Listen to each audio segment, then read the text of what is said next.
Video 2 of week 8. The high school worked on various projects. On Tuesday we had the Indian tool chest, which was interesting. I learned that I need to back up from the speaker a little bit. I was a little more English because even Darlene, she supported me in saying that he was confused on what he was saying. He kept making mistakes. He goes, "Hold on, sorry, that was quapaw," or something. So I was a little bit right on top of him. I need to learn to use what I've learned in school and make sure I'm behind the speaker. I think I do that with new subjects because I don't know how far behind I can wait before I'm too far behind, and then I miss chunks. So I don't know if it's better to be more English or better to just miss chunks.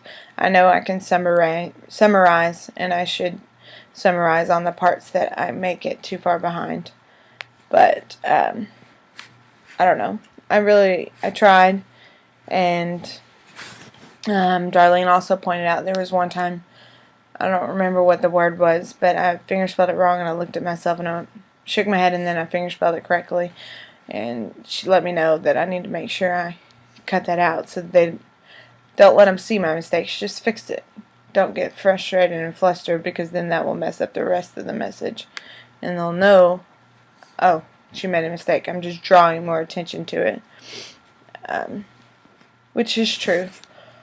But part of me knows that I don't know, I don't want to say 90%, but maybe 80 or 70% of the senior class can hear someone, and you're just talking to them.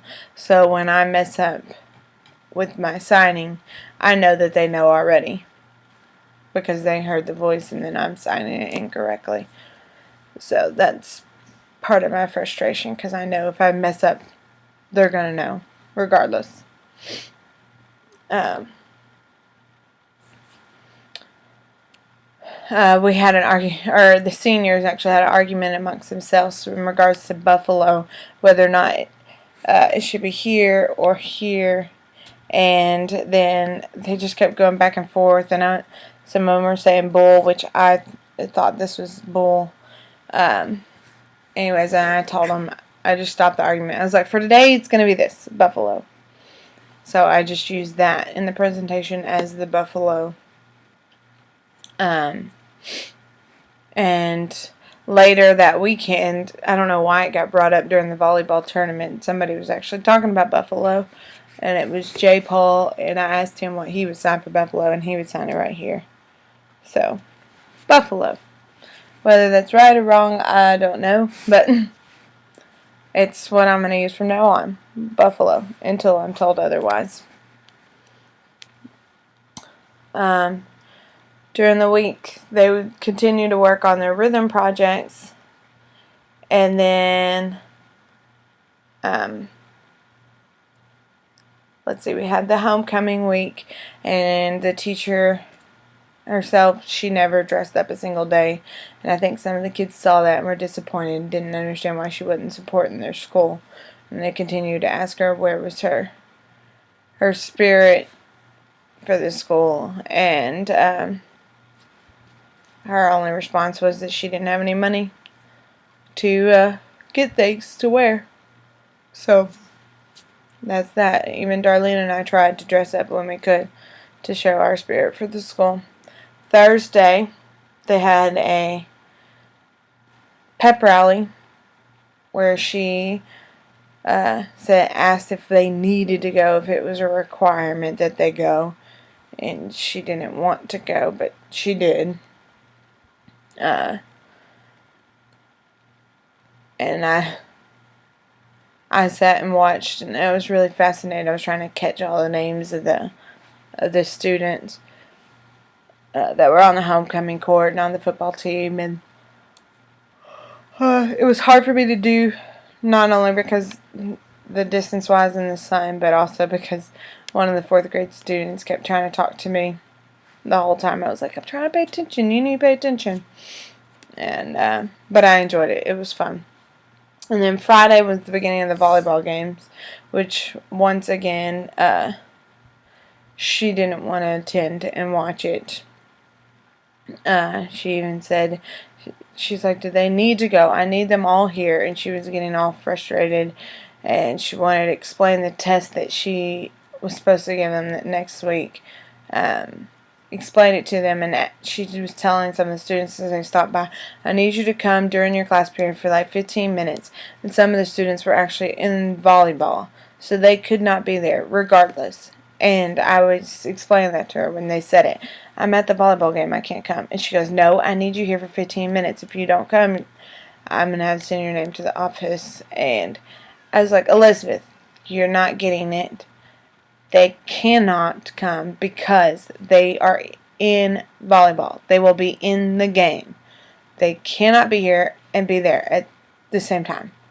And she goes, oh, okay, well then here's your test. I mean, it took several times for her to understand. Hello, just because you don't want to be at the volleyball game does not mean that all the students aren't required to be there. Which all of them weren't required, but some of them had to be. For example, the ones that were on the volleyball team.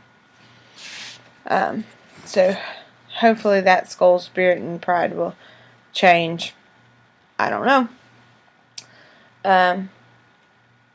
But I was explaining this test to them, and part of her explanation was, part of her rules were, during the test they were not allowed to get their hands up at all. If she saw them signing at all, she would have to give them an F, because she would have to assume that they were cheating if she saw their hands up at all during the test.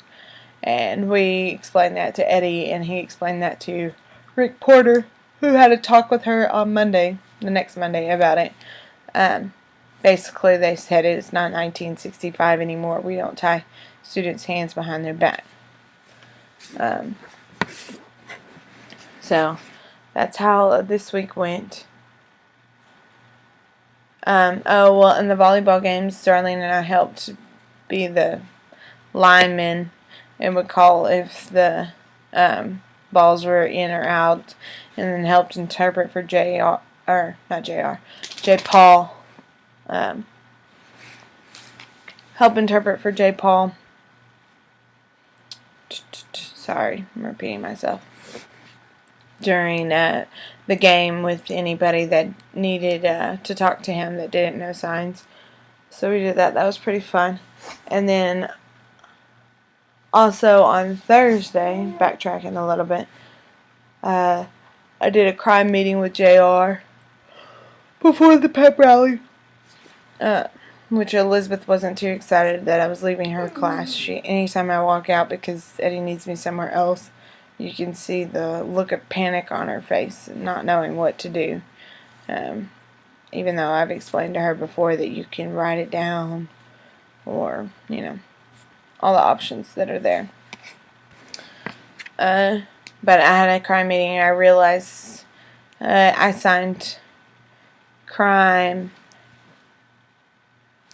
protection instead of prevention each time, like the entire meeting. And I realized that mistake after it was over, but I think the meeting went okay. I didn't have to voice for JR much. At one point in the meeting, they asked if he was available on November 2nd or something or another. And he looked at another woman in there. He goes, no, I'm going to be in Oklahoma. And I voiced that. It was either Oklahoma or California. I can't remember. But I voiced that, and he goes, no, no, no. Apparently it was just a little side comment. So I guess I need to look for those things in the future if it's not really meant to be said. But then again, there's always that thing. Well, I mean, I don't know if that's just in regards to students or anywhere, that we voice what they sign, and we sign what other people voice. We're there to interpret all, and not leave things out. But I mean, he caught that I voiced that, and he was like, no, no, no. I was like, oh, okay, were you just kidding? And I voiced that, and they went back on and just repeated the question. So is this date fine? And he said, yes, that's fine. So I think he was just teasing to the other teacher that he would be unavailable, but really he would be. But yes, I enjoyed the volleyball game and the homecoming game, and it was a lot of new experience. At the homecoming game, got to see some people I hadn't seen in a long time, which was great. And there was Deaf Blind there. Talked to Monty Ball, talked to Edwin. I mean, a lot of people. I really enjoyed being in that environment where I can sign all the time. It's a great experience and good learning opportunity for me.